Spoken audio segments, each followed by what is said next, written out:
Bharatiya Janata party నేతృత్వంలో ఆనాటి ప్రధానమంత్రి స్వర్గీయ ఇందిరాగాంధీ విధించిన ఎమర్జెన్సీ కాలాన్ని ప్రజాస్వామ్య వ్యవస్థకే మాయని మచ్చ అంటూ పేర్కొంది.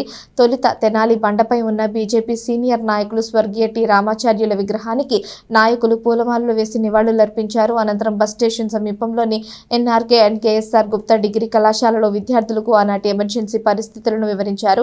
తొలుత బీజేపీ జిల్లా అధ్యక్షుడు చెరుకూరి తిరుపతిరావు మాట్లాడుతూ ఇందిరాగాంధీ నిరంకుశ విధానానికి నిదర్శనం ఎమర్జెన్సీ అని పేర్కొన్నారు. ఎమర్జెన్సీ కాలంలో ప్రశ్నించే ప్రతిపక్షాలని ఆ పార్టీ నాయకుల్ని జైల్లో నిర్బంధించి అనేక ఇబ్బందులకు గురి చేసిందని చెప్పారు. అలా జైల్లో ఉండి ఇబ్బందులు పడిన వారిలో తెనాలికి చెందిన బీజేపీ నాయకులు టి రామాచార్యులు కూడా ఉన్నారని, 19 నెలల పాటు ఆయన్ని జైల్లో ఉంచారని ఆయన ఈ సందర్భంగా చెప్పారు. బీజేపీ రాష్ట్ర మహిళా కార్యవర్గ సభ్యురాలు ఎడ్లపాటి స్వరూపారాణి మాట్లాడుతూ ఎమర్జెన్సీ కాలంలో ప్రజలు అనేక ఇబ్బందులు ఎదుర్కొన్నారని, అధికారులు కూడా తమ ఇష్టారాజ్యంగా ప్రజలు ఇబ్బంది పెట్టేవారని ఆమె చెప్పారు. ఆనాటి ఎమర్జెన్సీలో బాధలు పడ్డ నాయకుల్లో మన రామాచార్యులు ఒకరని, ఆయన జైల్లో ఉన్న సమయంలో తన కూతురు వివాహం ఉన్న రామాచార్యులను జైల్లో నిర్బంధించడం జరిగిందని ఈ సందర్భంగా ఆమె గుర్తు చేశారు.